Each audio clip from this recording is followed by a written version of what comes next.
साधुओं को नमस्कार। कल एक ऐतिहासिक फैसला माननीय न्यायालय का आया और आज उसके आदेश को लगभग 12 बजे अपलोड किया गया, उसकी कॉपी दी गई और ट्रायल कोर्ट का जो आदेश है, अगर आप उसको पढ़ेंगे तो बीजेपी के सरकार की भूमिका और बीजेपी सरकार द्वारा संचालित ईडी की भूमिका पूरी तरीके से इस देश के सामने बेनकाब होती है। कोर्ट का आदेश ये साफ तौर पे बता रहा है कि ईडी मनगढ़ंत तरीके से तथ्यों को हमारे खिलाफ इकट्ठा कर रही है। ईडी मनगढ़ंत तरीके से जो कागजात वो अपने पक्ष में बनवाते हैं उसको न्यायालय के सामने प्रस्तुत करते हैं, यानी कि दबाव में बयान लिए जाते हैं, गिरफ्तारियां की जाती हैं, सरकारी गवाह बनाए जाते हैं और उसके आधार पर केजरीवाल को गिरफ्तार किया जाता है। जो बयान लगता है कि केजरीवाल को फंसाने के लिए जरूरी है, वो बयान कोर्ट के सामने प्रस्तुत किया जाता है। जो उनके पक्ष में है वो छिपा लिया जाता है। और इतना ही नहीं, ट्रायल कोर्ट ने साफ तौर पे कहा कि गोवा के इलेक्शन की जिस लेन देन की बात ईडी के द्वारा की जा रही है उसका कोई तथ्य और प्रमाण, कोई मनी ट्रेल और सबूत प्रस्तुत नहीं किया गया है। यानी सिर्फ कहानियां, झूठी कहानियां, बेबुनियाद कहानियां, फर्जी सबूत, फर्जी तथ्य, फर्जी प्रमाण। और मकसद क्या है? अरविंद केजरीवाल की राजनीति को खत्म करना, आम आदमी पार्टी की राजनीति को खत्म करना। बहुत साफ तौर पे मकसद है। और अपने आदेश में ट्रायल कोर्ट ने माननीय सर्वोच्च न्यायालय के इंटरिम बेल के आदेश को भी उल्लेखित किया है। और वो क्या है? वो आदेश से कहता है कि अरविंद केजरीवाल का कोई आपराधिक इतिहास नहीं है, अरविंद केजरीवाल समाज के लिए कोई खतरा नहीं है, अरविंद केजरीवाल इस मामले में, इस पूरे मामले में 2022 अगस्त से मामला पेंडिंग है। अरविंद केजरीवाल का नाम सीबीआई की एफआईआर में नहीं है। अरविंद केजरीवाल 21 मार्च 2024 को अरेस्ट किए गए और उनकी गिरफ्तारी वैध है या अवैध है, यह मामला अभी भी माननीय सर्वोच्च न्यायालय के समक्ष विचाराधीन है। उस पर फैसला आना बाकी है। अब एक एक पैरा अगर आप इसका पढ़ेंगे तो आप समझ जाएंगे कि किस तरीके से भारतीय जनता पार्टी ने आदेश की कॉपी आपको मिल भी गई होगी और आपको अभी मैं पढ़ के भी बता देता हूं कुछ इंपॉर्टेंट जो पैरा है उसके। किस तरीके से बीजेपी की सरकार ने, पूरी की पूरी भारतीय जनता पार्टी ने एक गहरी साजिश रचकर दिल्ली के मुख्यमंत्री अरविंद केजरीवाल को जेल में डाला, मनीष सिसोदिया को, सत्येंद्र जैन को, मुझे पकड़ के जेल में डाला। और कोई मकसद नहीं है, सिर्फ मकसद है एक, केजरीवाल की राजनीति खत्म करो, आम आदमी पार्टी को खत्म करो। जब कल आदेश आ गया तो पूरी की पूरी ईडी सदमे में चली गई। सदमे से बेचारे निकल ही नहीं पा रहे थे। उनको उनके ऊपर के आकाओं ने डांटा, बिगड़ा, अरे क्या किया तूने, तुझे तो जो काम कहा गया था ठीक से किया ही नहीं, चल लाइन में लग जा। बोले हुजूर कहां लगना है? बोले सुबह सुबह हाई कोर्ट पहुंच जा। पहुंच गई हाई कोर्ट ईडी। मैं मोदी सरकार से पूछना चाहता हूं, बीजेपी वालों से पूछना चाहता हूं, दिमाग से बिल्कुल पैदल हो गए हो क्या? बुद्धि काम करना बंद हो गई तुम लोगों की? तुम्हारी मत भ्रष्ट हो गई? अरे ट्रायल कोर्ट का ऑर्डर अपलोड नहीं हुआ, ट्रायल कोर्ट के आदेश की कॉपी नहीं मिली, उससे पहले हाई कोर्ट पहुंच गए। कभी आज तक भारत के न्यायपालिका के इतिहास में आपने ऐसा सुना हो तो बताइए। मैं चुनौती देके कहना चाहता हूं, किसी न्यायालय के आदेश की कॉपी तक नहीं मिली।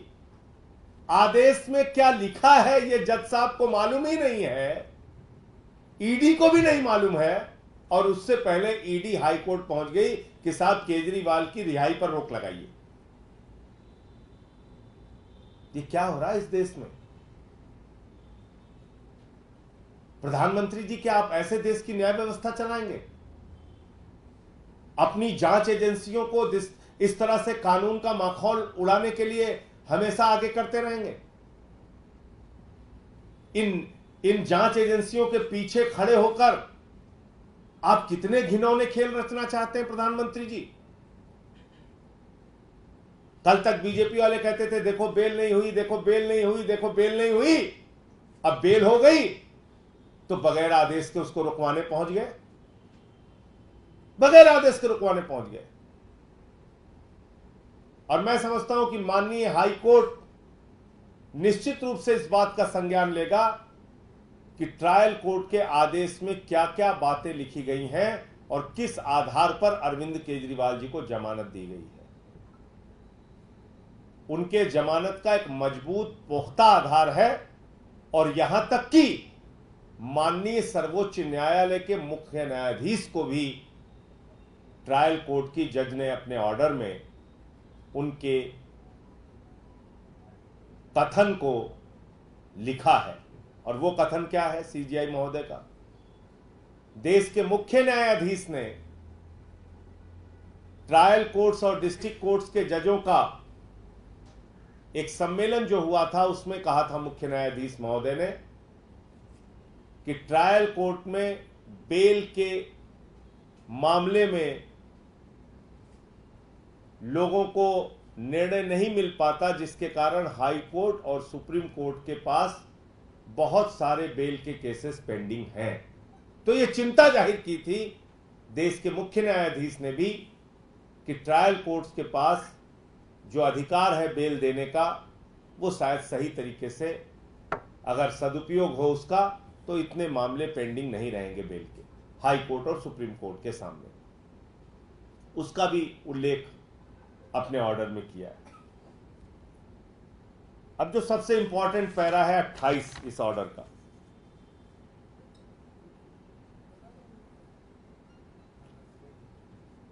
इसमें लिखा हुआ है कि court, last line, court to think that ED is acting with bias.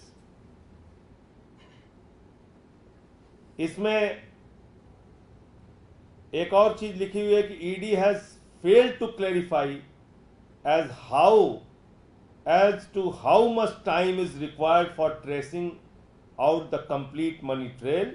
ED is trying to say that till the time the money trail is traced, AK is supposed to remain behind the bars, that too without proper evidence against him.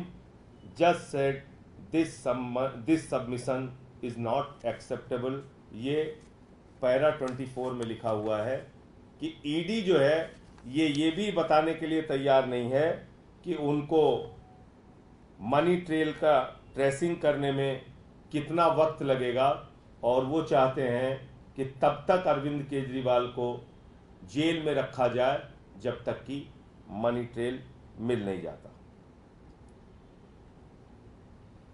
इसमें एक line है, ED is silent on how the proceeds of crime have been utilised by AAP in Goa elections. Even after 2 years, the alleged amount remains to be traced out. जिन पैसों का आरोप लगाया जा रहा है कि गोवा इलेक्शन में उसका इस्तेमाल किया गया, उसको आज तक 2 साल के बावजूद, 2 साल बीत जाने के बावजूद ईडी उसको ट्रेस नहीं कर पाई है।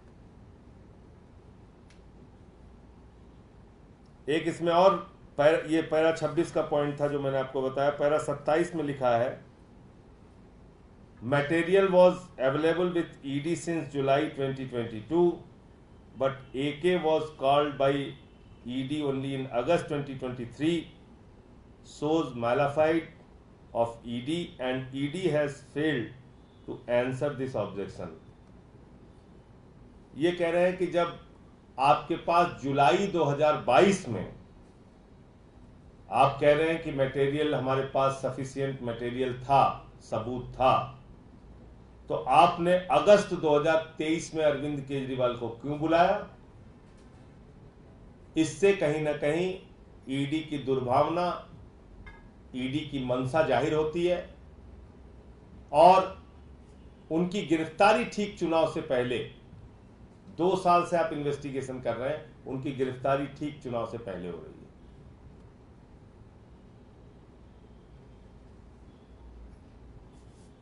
अरविंद केजरीवाल का नाम सीबीआई की FIR में नहीं था। ये सारे पॉइंट्स दिए गए हैं।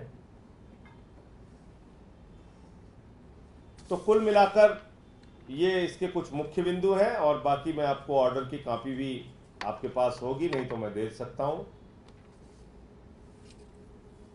मैं सिर्फ इतनी बात कहना चाहता हूं कि आप सब लोग जानते हैं कि PMLA के मामले में जमानत मिलना कितना कठिन होता है,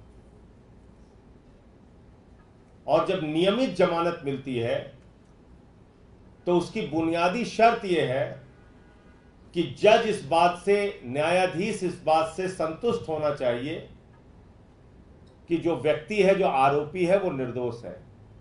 यह लिखा हुआ है PMLA के कानून में। तो जब सारे गवाह, सारे सबूत, जो कुछ भी ईडी ने परोसा, सारे बयान जो कुछ भी ईडी ने परोसा, सारी दलीलें जो कुछ भी ईडी ने दी, उसको सुनने के बाद एक नियमित जमानत का जब आदेश आ गया, तब तो कम से कम भाजपाइयों को शर्म करनी चाहिए कि आप ईडी को बिना ऑर्डर के दौड़ा दिए आप हाई कोर्ट। अब इस आदेश के बाद पूरी की पूरी भारतीय जनता पार्टी को खामोश होकर अरविंद केजरीवाल और आम आदमी पार्टी से माफी मांगनी चाहिए। और चोरी और बेईमानी और भ्रष्टाचार भाजपाइयों ने किया है। 60 करोड़ रुपए की रिश्वत की मनी ट्रेल शरद रेड्डी के मामले में बिल्कुल साफ जाहिर हो चुकी है। इलेक्टोरल बॉन्ड के रूप में वो रिश्वत भाजपाइयों ने ली है, उनको पकड़ के जेल में डालना चाहिए। ये मेरी पूरी बात थी। आपको कोई अगर प्रश्न करना हो तो आप पूछ सकते हैं।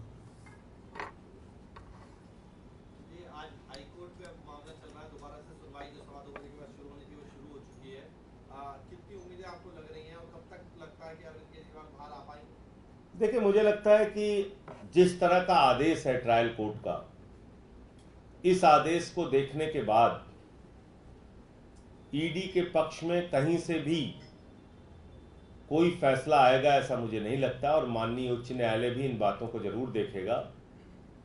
जो आदेश आया है ट्रायल कोर्ट का, वो अपने आप में सारी बातें बयान कर रहा है। आप